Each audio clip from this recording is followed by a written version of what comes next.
whose film Stand I Remain Alert is part of docu-short competition. Hello, Henrique. Hi, Max.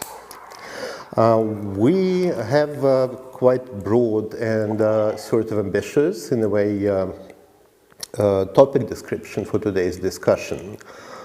We are supposed to talk about democracy, and of course, many people around the globe put different content into this notion, into the very notion of democracy.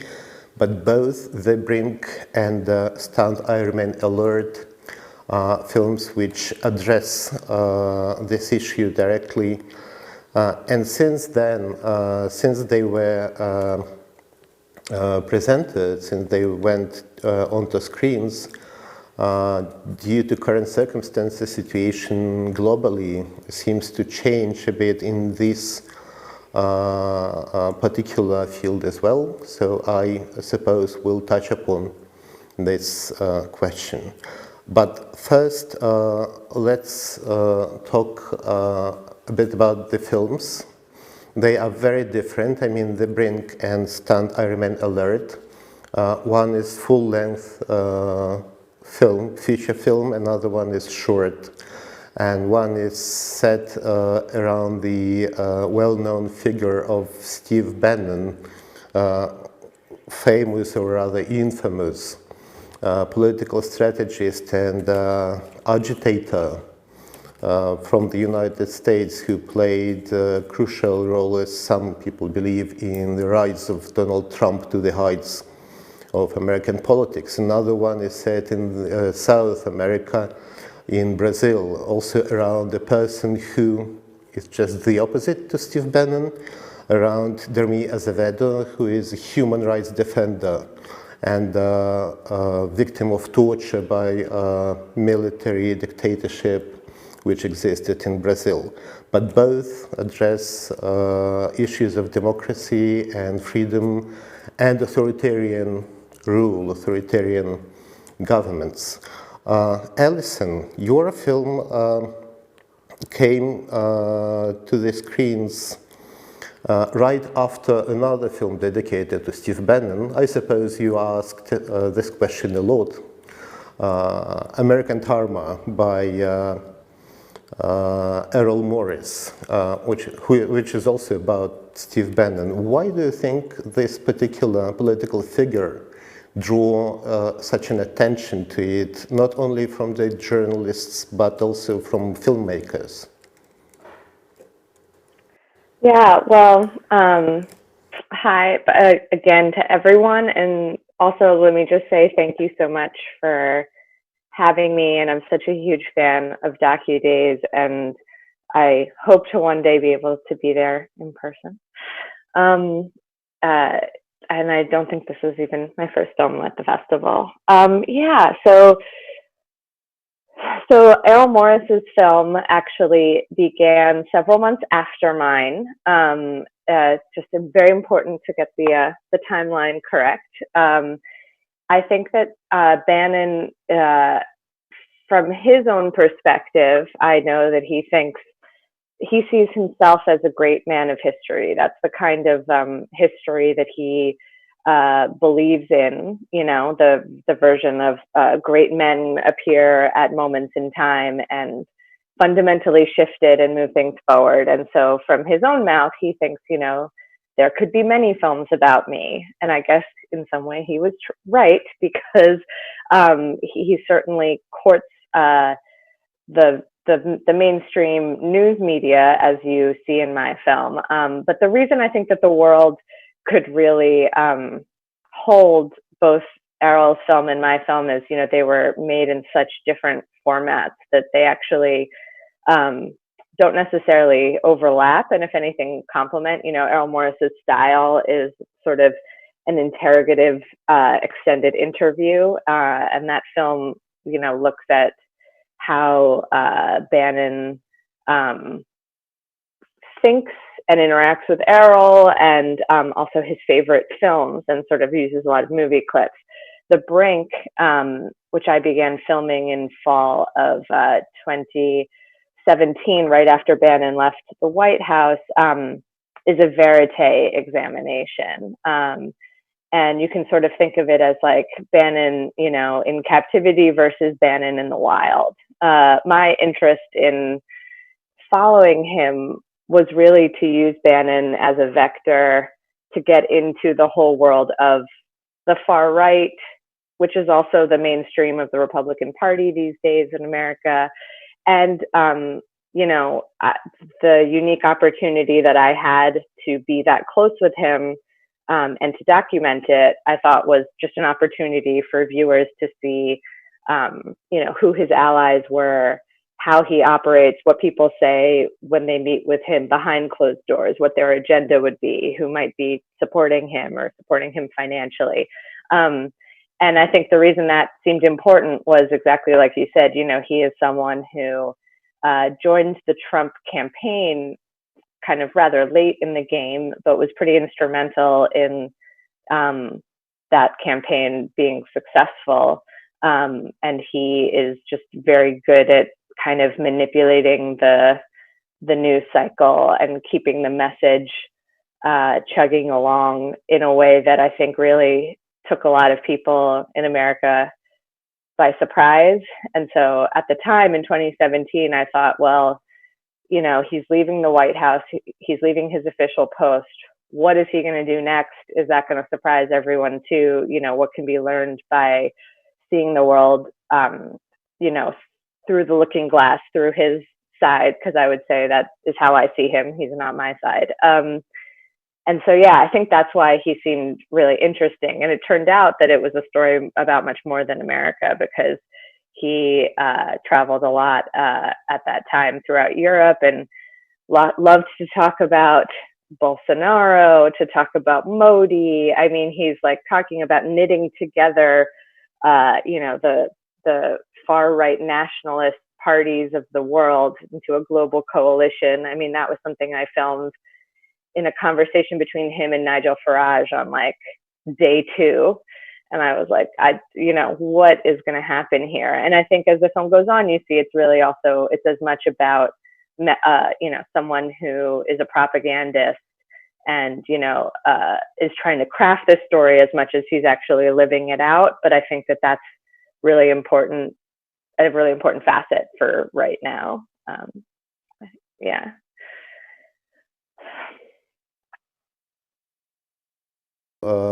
Film in 2017 after his White House job, after he left it. But when was the first idea, like first thought, probably I have to, make a film about this guy. Was it at the time or was it earlier? And what was the trigger to it? Sure. So it was actually in the summer while he was still in the White House. The Trump administration took over in January, and Bannon was given a role as a special advisor. And a few months into that presidency, my producer, a woman named Marie-Therese Girgis, told me that actually she knew Steve Bannon personally from the early 2000s when he was still, this is a man who was an investment banker for a long time, and then he was a media investor, and he was, in the early 2000s, he was still trying to be sort of a media mogul, like a Hollywood type, and he invested, or he had a fund, and he invested in some independent film distribution companies. He thought he was going to buy a bunch of them cheap and bundle them together. And so the company where my producer worked at that released, queer French cinema and, not far right propaganda films was bought by Steve Bannon, and he was her boss for 2 years. And she told me about how nuts it was to see him now be this figure, on the cover of Time magazine, being called the great manipulator, and that she felt like, in a way, he was being given, she thought, probably a lot more credit than he deserved. I mean, in some ways, for being this, evil mastermind. And she was like, either way, I don't know him now, but like, I know he's loving this. Like the image of himself as this like one-dimensional kind of Darth Vader puppet master pulling the strings, that's like giving him so much power, and he's probably loving it. And she was like, I think I could get him to agree to do a documentary, and I think a verite film would expose him in a way that would be really useful, and I think you should do it. So she kind of brought the opportunity to me, but she was like, no pressure, and if you don't want to do it, that's, you know, fine. But, you know, it was, so honestly, it was like an opportunity presented to me, and I really instinctually at first, I was like, yeah. I mean, I really, sometimes you just know, and because I did feel like I was very curious. It seemed like a way that I could contribute to this moment through what I do. So I sort of said yes very quickly, and then I was like, but I guess I also like need to meet him and see what he's like and if I can stomach it. And because at the time, you know, now he gives a lot of interviews, but back then it was like June 2017. Honestly, he was still the man behind the man. You know, I'd seen his photo, but I really didn't know what he sounded like because I don't listen to talk radio, which is a big tool of his, or, you know, and right-wing talk radio. But anyway, to make a long story short, it was an opportunity that was presented to me, and he was still in the White House. And so she was approaching him over text, and he said no several times. He was like, no, you'll destroy me, because he knew that she was a, you know, left-wing person. But they had this like kind of familiar relationship. And eventually he said yes.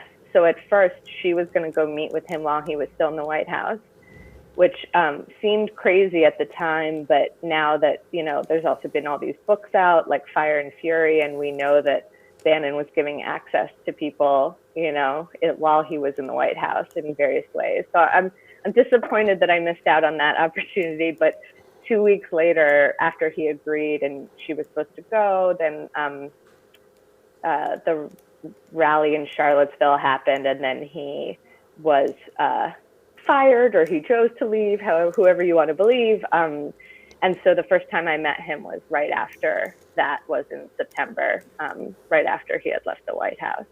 So that was like how the opportunity happened. But I think that's a little bit how my process, I feel like, can work sometimes, because, you know, you can have lots of great ideas, but the access in documentary is really everything. So sometimes, you know, when the opportunity starts with the access, that's the moment where you can like decide, is this the story I want to tell? Is this the right figure? And is it, you know, the right thing for me? And for me, I just felt like it was the opportunity to like be in the room with, you know, Goebbels in 1934 or something, you know, like, and I'm like, if I was a filmmaker then, would I want to do that? Do I think history would have wanted, like, would history benefit if we could have seen, you know, that? And I thought 100% yes. Like, I am both curious and I think it's a contribution. So that was why I didn't know at the time, I didn't articulate it that way at the time, but since I've thought about it, I was like, yeah, that's 100% why I said yes. Because okay. You know, Bannon's, I didn't know if he was going to be, the last thing I'll just say, I didn't know if he'd be a good character. That was the other reason I was like, I need to meet him, because maybe it's a boring movie or it's something no one would want to watch. But the first time I met him, I mean, as you see in the film, he's quite charismatic, and he, almost like avuncular too, weirdly, which didn't match his image. But I think, you know, that meant he'd be a good character for audiences to watch, and to understand him, even the side of him that you're like, oh, he's like not as whatever as I thought, I think is important for people to see the full picture, because then you understand, you know, the appeal or how he operates, and he becomes less of like a mystery or less of a, you know, two-dimensional person, and you realize it's like, this is a person who's using sometimes his charisma to get people to listen to him or to work with him, or, you know, the press to be friends with him. So I thought that was important. Yeah, thank you. Actually answered few questions I had in one question too. Thank you very much. I'll be checking my phone from time to time. It's not because I'm disinterested, but because this is the gadget. I'm getting comments and questions from members of our audience to you. So don't get it wrong. And I would like to But I, switch to Henrique, excuse if me, possible. Max, excuse me. I'm Yep. sorry. I just maybe could we just stay a little bit on topic because I have lots of questions for Alison too. Yeah, Can I yeah, make yeah. just one now? This is what I was saying actually, that I'm switching to you now, Enrique. Yeah, I have my questions about your film, but if you already have things to say, please do. Yeah, Allison, I think your film was great. I didn't watch Aaron Morris's film, but I'm really curious about the editing process because I don't know how much footage you shot, and we can see you got a lot of meetings, you got a lot of quotes. Steve Bannon relishing his image in the press and everything, and we get scenes like the Guardian interview in Venice, which was wow, that was amazing.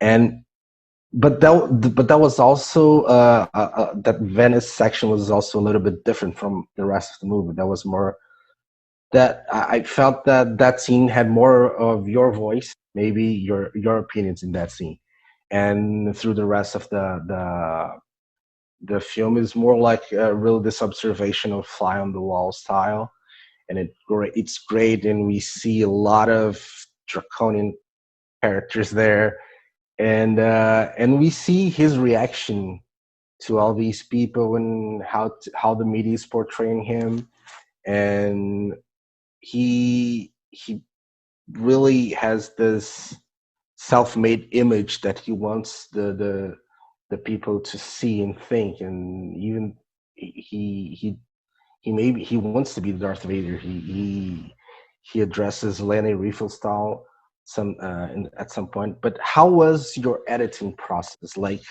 it's a lot of stuff, and it's how do you choose what goes in and what goes out? And do you have any part of the film that you somehow had to cut because of any reason but that you really liked?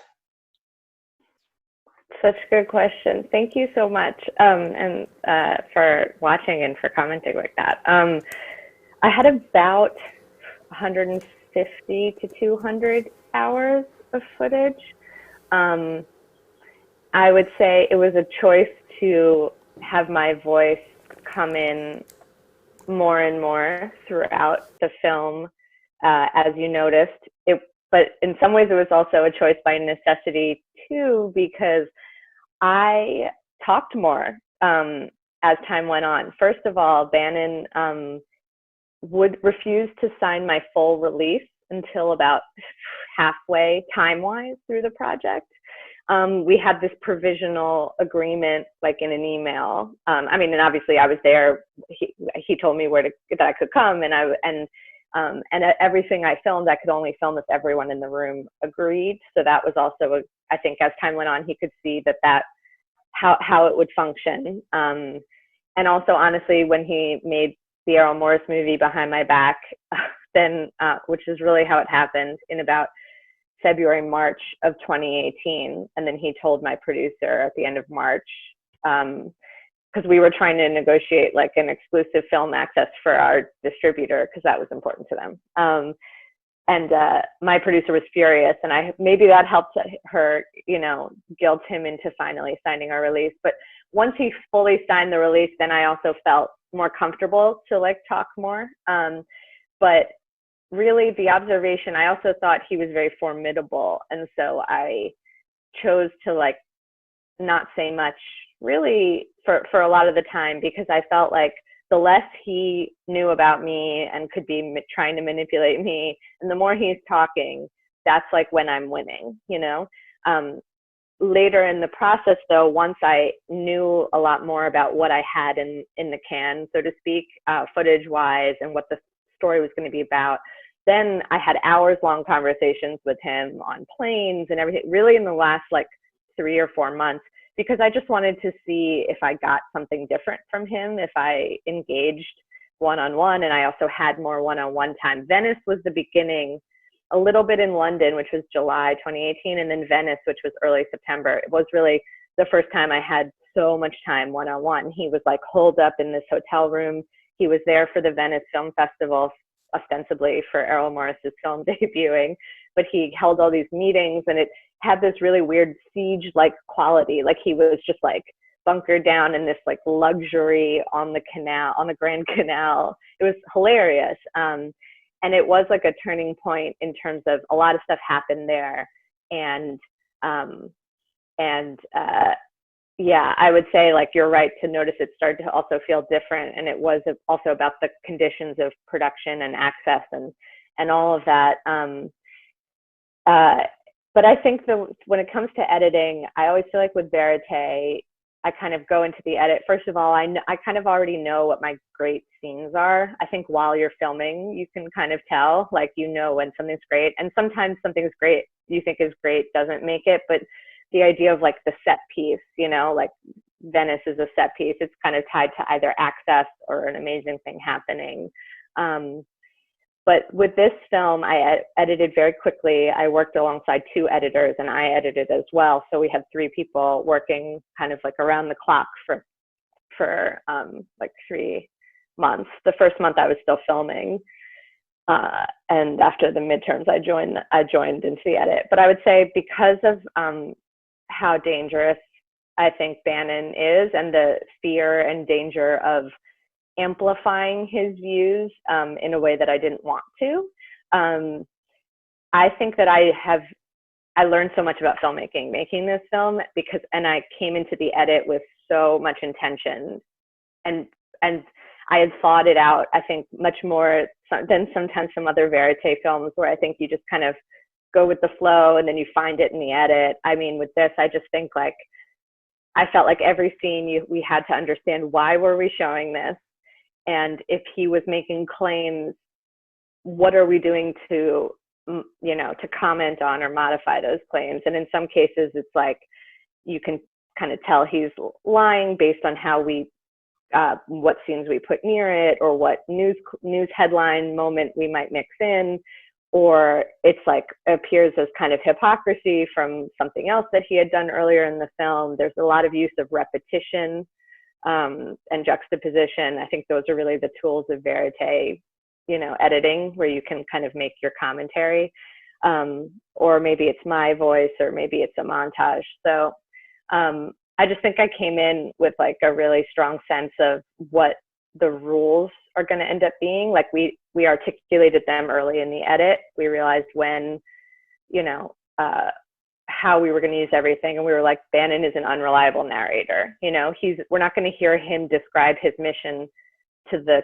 camera, because, you know, unless it's to make fun of something about it, you know, or because we're not here to help him express himself to the audience, which I feel like I've made films about people who I support, or I see as like, you know, maybe more innocuous. It's like an artist, and you're trying to like channel them through to the audience. And that is not, I think, what this film was about. So I think it was about setting those ideas up, going to our favorite, you know, material, and then kind of figuring it out together. And the last thing, just to answer of like stuff that was cut, there was an amazing scene in Venice that had to be cut.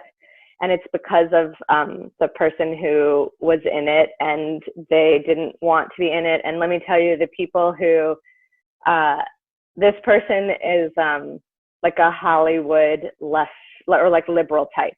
It's not because of a far right person. Like, sure, there were far right people who were also sent us letters and were, you know, had issues with, you know, had buyer's remorse of agreeing to be in, and then, you know, tried to threaten. But this was someone who was more of a, like, you know, limousine liberal type who was very close with Bannon.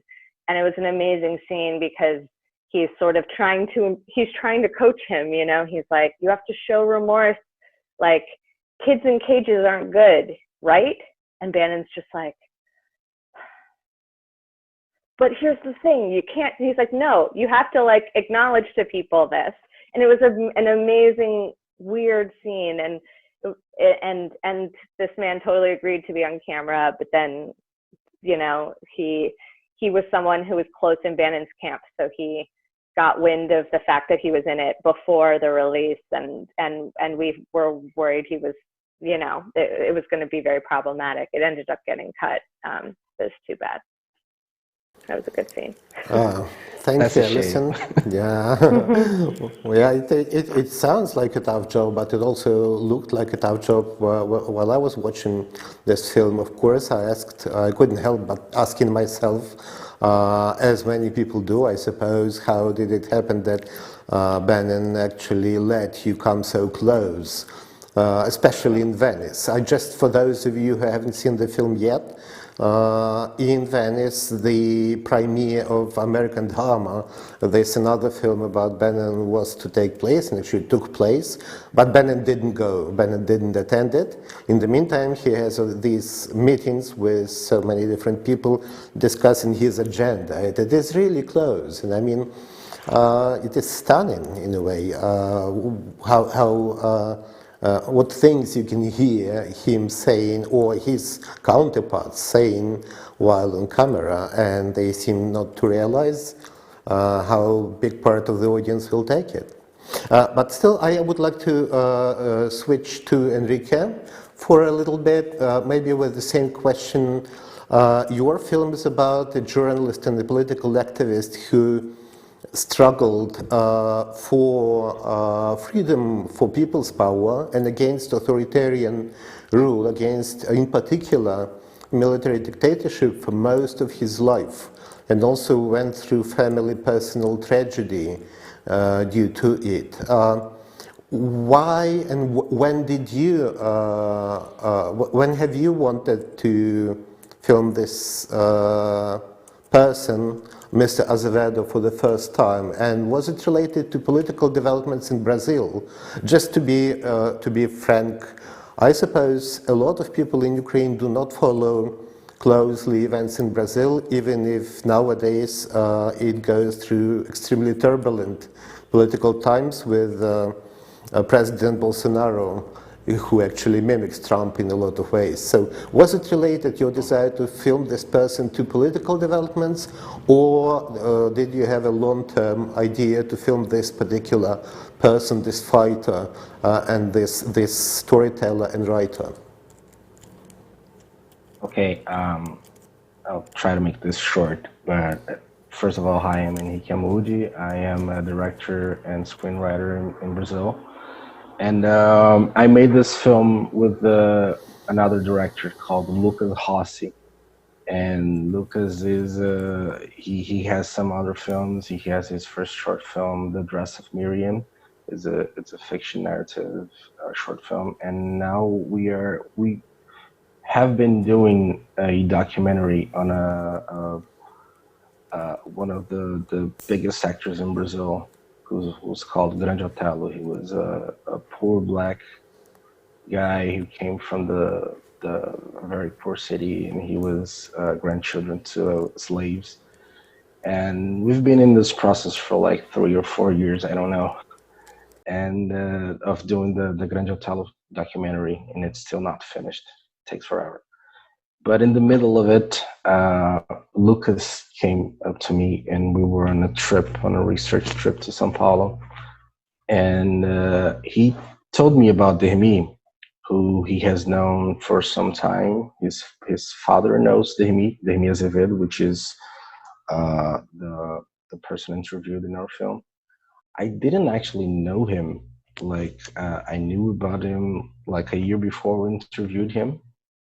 But it was really on the days before the shoot that I got to do my research, actually, because this was Lucas' idea. I wasn't even sure if I was going to do this film, because I'm not a director, I'm a writer. But he wanted me to co-direct with him, So the thing is, we actually interviewed him for one night, and it was like a week after Bolsonaro had won the election in Brazil. So it was like we have been wanted to film him since Dilma Rousseff was impeached, but with the rise of Bolsonaro, it became like a really pressing matter. So we took the first opportunity we had, and we went to São Paulo and shot his interview. And then we got this 3-hour interview in our hard disk, but we didn't touch it for like 6 months because we were occupied with other projects and everything. And after 6 months, with our head really clean, we like almost forgot about what we shot. We went into it, and it was amazing. We saw many possibilities there. And for those who haven't watched the film is called Stunned I Remain Alert. It's about a journalist called Henrique Azevedo, and he comes from a poor part in Brazil in the Northeast. And in the 60s, he became part of the student movement that arose after the military coup in 1964, which began to strip away the people's liberties, the press liberties, and everything. And in 1973, he was arrested and he was tortured, and his 1.5 years old baby was punched in the face, and he had like lost his dentures and everything, and became a reclusive for life. And unfortunately, he took away his own life in 2013, Dehmi's son. And Dehmi had obviously a lot of scars and problems from being tortured, and his family was tore apart. But he always kept fighting for human rights, for refugee rights, and as a journalist, doing exposés on the government, on the military government. And nowadays he has Parkinson's disease, but he's still fighting. And with Bolsonaro on as a president right now, it became like a film that we needed to do. And Bolsonaro's, I mean, our film is really, if you watch it, it's on the surface, it's about the military dictatorship in Brazil in the 60s and 80s. But we really wanted to make a movie, a film about Bolsonaro without ever talking about Bolsonaro, you know. And that's it, we did it. Thank you, Henrique. And actually, I would say that to me, at least, there is this striking similarity in this particular way between your film and Alison's film. Your film is about Bolsonaro, without mentioning Bolsonaro. And actually, Alison's film is about Trump, without talking too much about Trump. And yes, one person, came to power under Make America Great Again slogan, another one mimicked him Make Brazil Great Again slogan. But they both claimed, and actually Bannon, coming back to Steve Bannon, is probably the most striking example of it. They both claim to represent broad masses, people's wishes, this populist streak. They promise, at least Trump made it one of his flagship statements, to fight old establishment in the name of ordinary Americans who are controlled by elites like Clinton's and fake news. So it's interesting because they kind of talk about democracy, about representing broad masses, while effectively installing authoritarian regimes. And I wonder, is it what we are destined to nowadays, that people who use the word democracy more probably will actually turn out to be authoritarian rulers who do not care about what people really want? From your particular contexts, from the American context and from the Brazilian context, did the word democracy, while used by politicians, did it lose its meaning? Okay, I'm gonna go first. Uh, well, democracy is like, do you know when you speak a word, like repeat a word 70 times and it will lose its meaning? And the word democracy is kind of losing its meaning right now because we're, I mean, not only now in the pandemic, because this is, I can even comment on that because it's too chaotic, but democracy right now, it's being used left and right, and as it became a meaningless word. It's becoming, especially for the right, an answer, a response to everything, the like free speech, democracy. We can say whatever we want. And these presidents, Trump and Bolsonaro, they talk about democracy as in, like, we have to defend democracy, like the left is ready to attack, or something like this, and they are just using the word to become despots. Alison, do you have anything to add or comment on that? I actually wonder I how definitely, both. Yep, carry on. what were you going to say? I also was wondering that both political rulers, Trump and Bolsonaro and Bannon, they use this word democracy, and they use will of people in almost always in combination with some sort of warmongering mentality. They're always at war. They try to construct so-called fight for people, but fight in almost in military terms. And by default, I should say that tragically, I talk from the country which is at war now. Against occupying power, against Russian Federation. It's fairly more difficult to preserve rights and liberties when you are at war, because warlike situation tends to restrict rights and liberties of the people for the sake of those same people.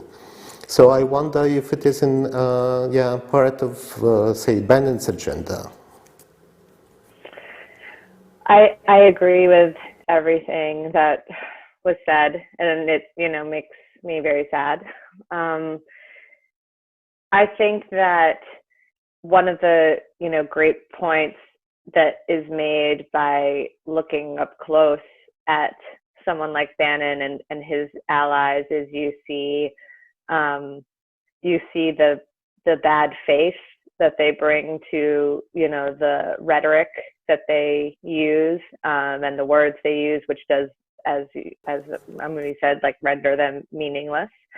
I think that the notion of the populism of this whole, and I always, in the film, you see every time populism is used in the filmmaker, text cards, informational cards, I always put it in quotes, because I feel like it's really like it is an empty word that actually is trying to sort of elevate things that are actually more like xenophobia or a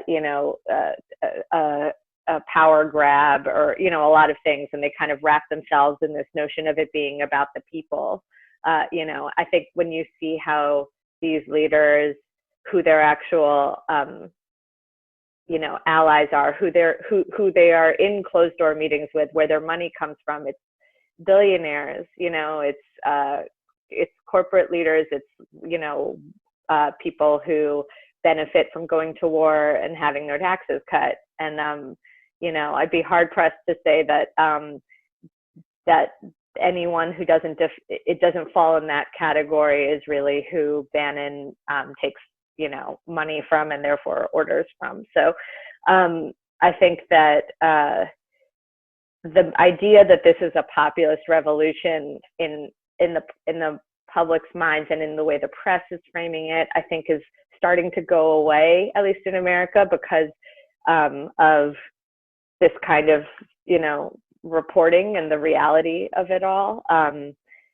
But I think we're just in a moment where it's like completely split, right? I mean, even when Trump won and we talk about democracy, it's like, you know, he won the many of the presidents, you know, who have also enacted great wars around the world in America. I mean, it's been a while since the Republican winner has also won the popular vote. You know, there's a different system here where you can win less votes overall, but because you win the majority of states in a proportional way, you win. And there's a lot of structural things, even just within the mechanism of voting in America, that give you these results. And as long as Republicans stay in power, there's definitely no chance that those will be looked at and remedied. And frankly, both parties, the ruling structure of both parties aren't that interested in big change. They're just interested in power. And I think, as you know, it's easier to see that more and more as time goes on because of this kind of a really exceptionally ludicrous leadership that we have right now, right? I think it's like exposing these problems that have been there in the system for a long time. And I think you're right, Max, of like the idea of like speaking in terms of war, even though, you know, Bannon and Trump, part of that kind of messaging was about, you know, they do actually, one of Bannon's stump points was like, stop these endless wars, you know, it's like time, the little people have paid, we shouldn't have, you know, people going all over the world, you know, because it's America first, and why are we doing all these things? But that is a great point if he like really meant it. I don't think he really, I don't think that those things are really the first on the agenda. Again, what did Trump actually accomplish so far besides like, you know, tax reform for the rich and, you know, Muslim ban? I mean, it's like, again, that's not actually what they didn't come in and stop all wars. And instead they use that language like declaring an emergency at the border. Or again, with this pandemic, I'm very fearful of what they will use because of these like, you know, wartime or emergency situation. You know, they stopped all immigration, and, you know, I've always have my eye on them for how are they going to roll back people who are, you know, are they going to amp up deportations? Are they going to strip people of their citizenship? I mean, I think that is the end game of some of these strategies.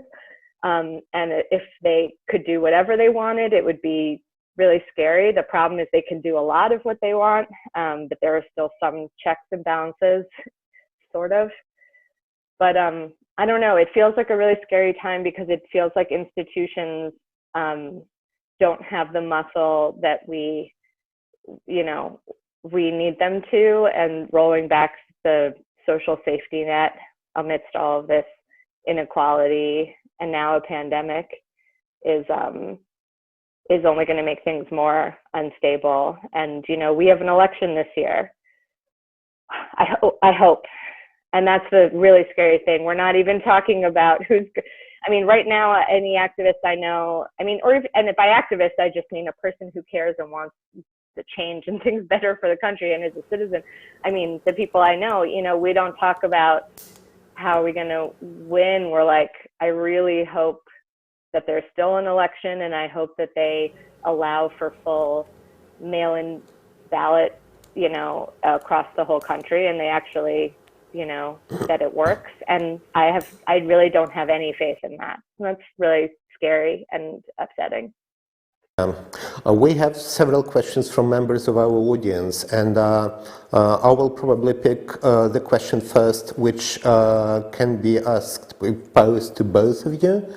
And just to remind our viewers, if you won't be able to hear the answer to your question right now, as we've got limited time for our soup, you can go to the page of the film at docuspace.org, and there is video log underneath the film description. You can record your question, and we'll inform directors about it, and they will be able, if they will be willing, to answer it. So, coming to the question, it's about Bannon, but I presume it can be asked about both Bannon and Bolsonaro. Our member of audience sent this. I had an impression that Bannon is an example of this banality of evil, which Hannah Arendt mentioned or coined at a certain time, meaning that he does what he does not due to his deeply rooted beliefs, but that he is rather a product of circumstances. I haven't seen strong ideology as a motive for his deeds. Do you think I'm correct?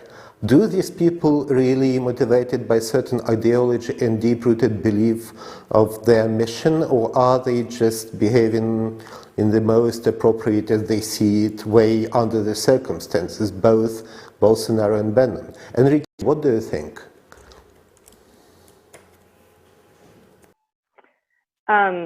If I go first, I mean, I agree completely that his story, to examine Bannon is an examination of the banality of evil, and that, the way that the Brink opens with him, discussing not directly Hannah Arendt, but talking about his impressions of Auschwitz-Birkenau, and saying that, he's telling the story of his own, engagement with that idea, like, people just having meetings, trying to do what they were doing. These weren't, not evil people, just humans who are just humans, right? And he says it, and it's so creepy how he says it too, which is why we put it in the front of the film as well. But it was kind of, for me, like a shot, to start the film, which is like, this is about these questions about evil, and about, like, you're about to see a human who is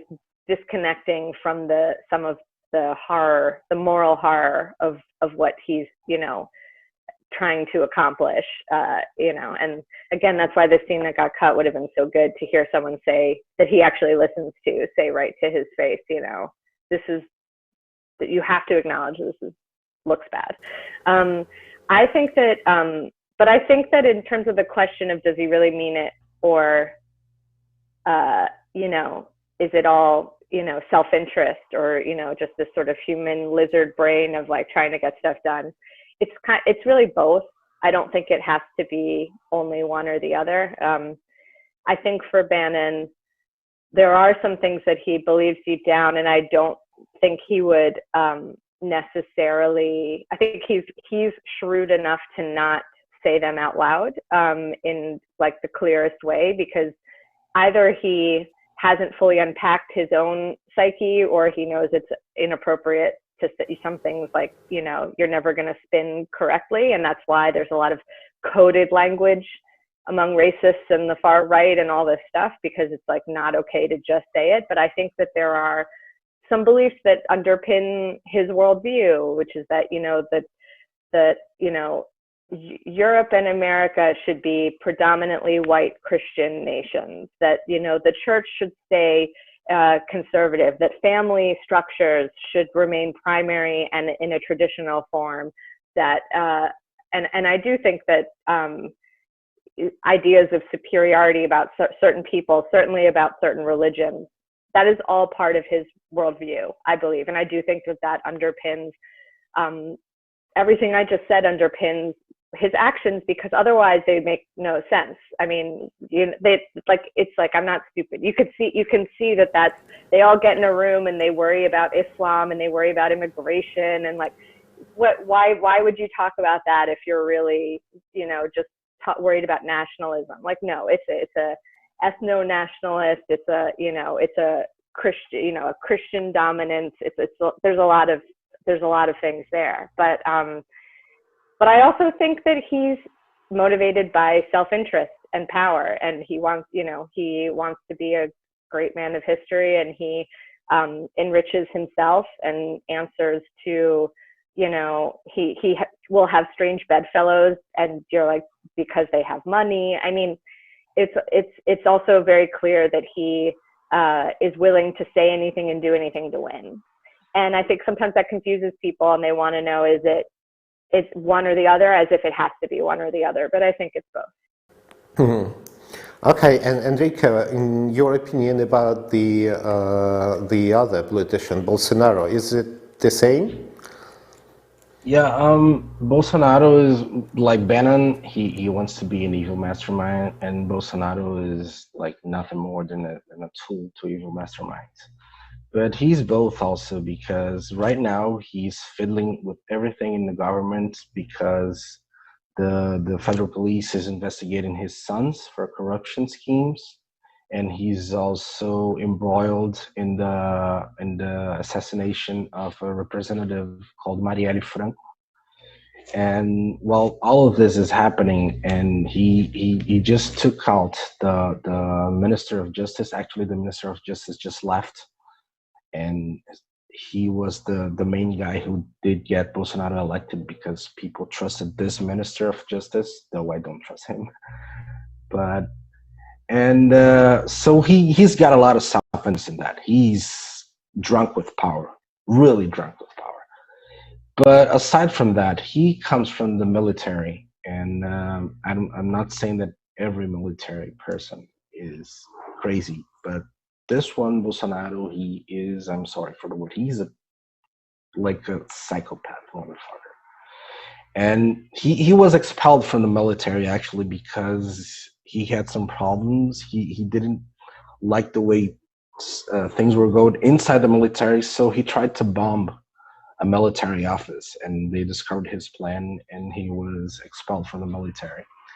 And now he praises torturers, praises people who killed a lot of people in the military dictatorship, and he wants to bring that back, like bluntly wants to bring that back. He doesn't say dictatorship anymore, but his all of his cabinet, his office is military, and he is really like one track mind evil.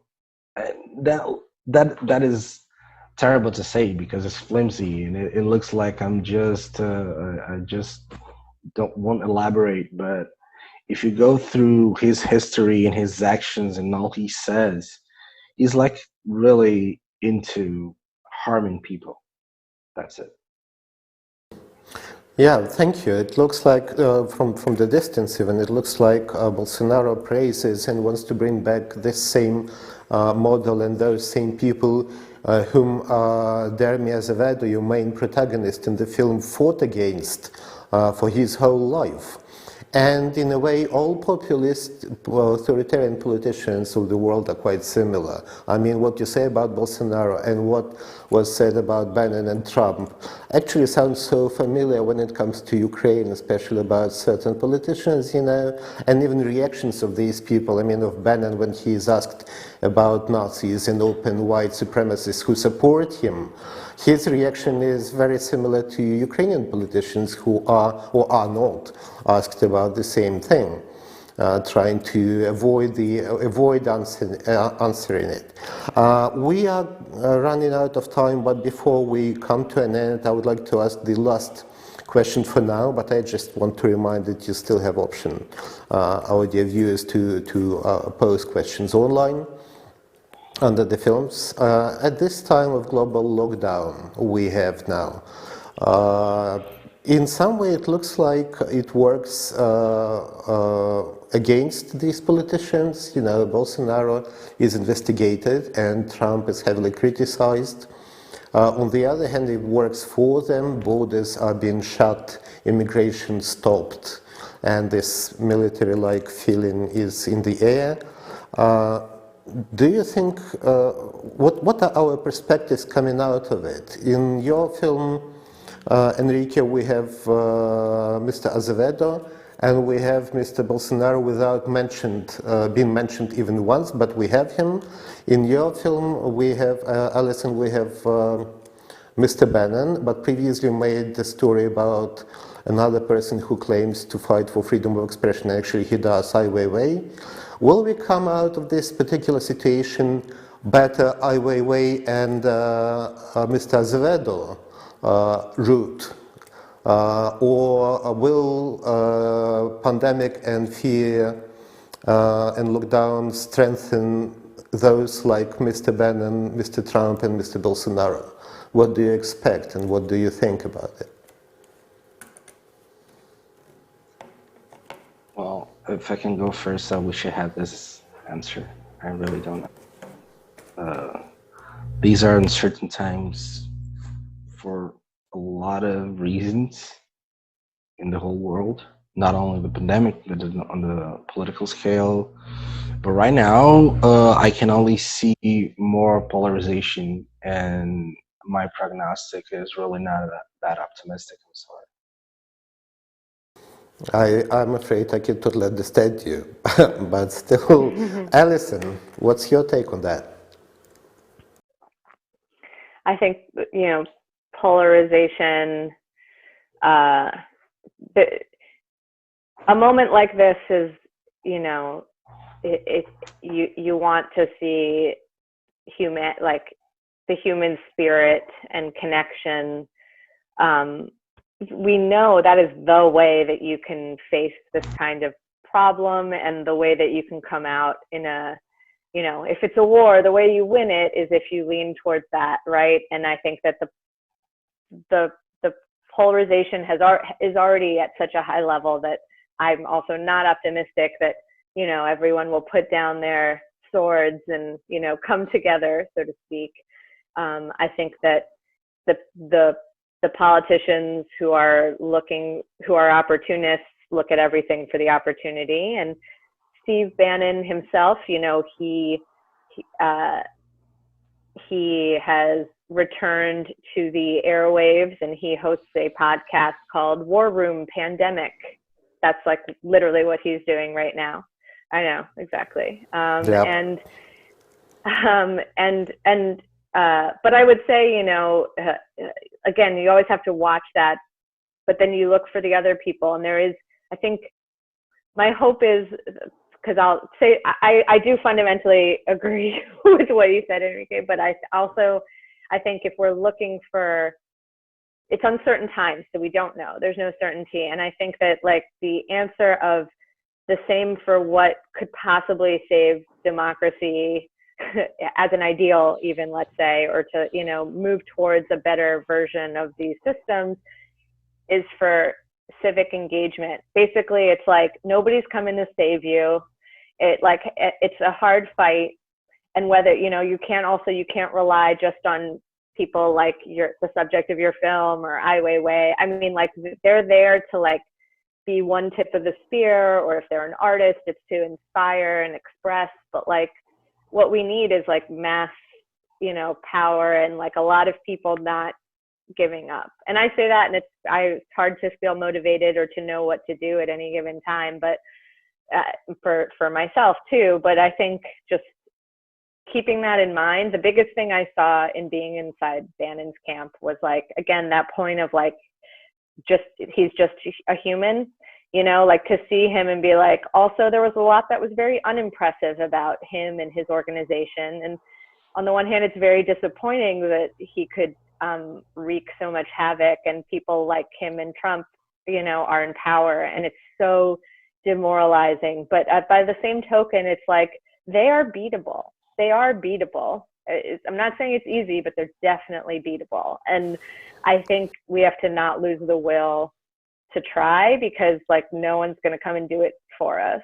And I mean, that's the optimistic version of polarization and uncertainty is,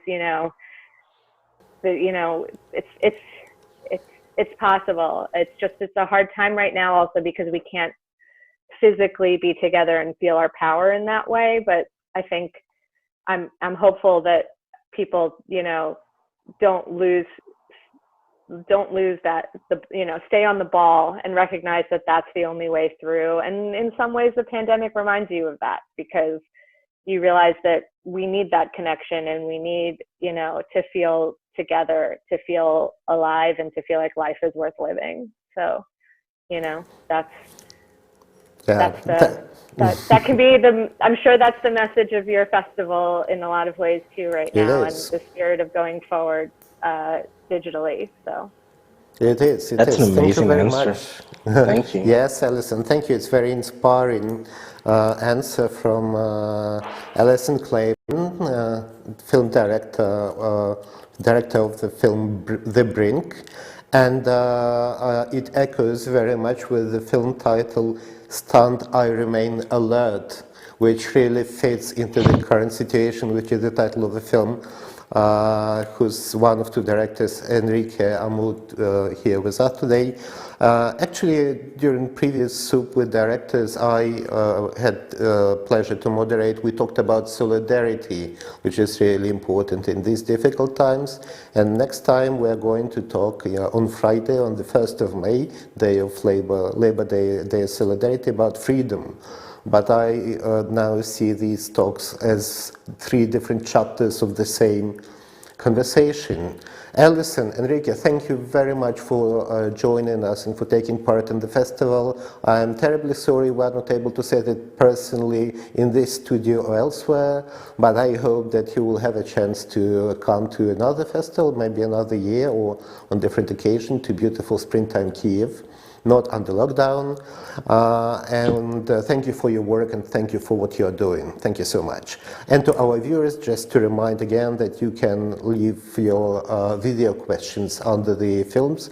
You can, and you better do, vote for the films you like, because these films are in the competition, and also that we continue with our program. We have human rights event being broadcast next, and we have Living Library online where you can register and talk to people, which probably will undermine your stereotypes about different groups, social groups and different occupations. So thank you for taking part in DocuDays by watching, even if not physically then online, and we'll see you soon. Bye.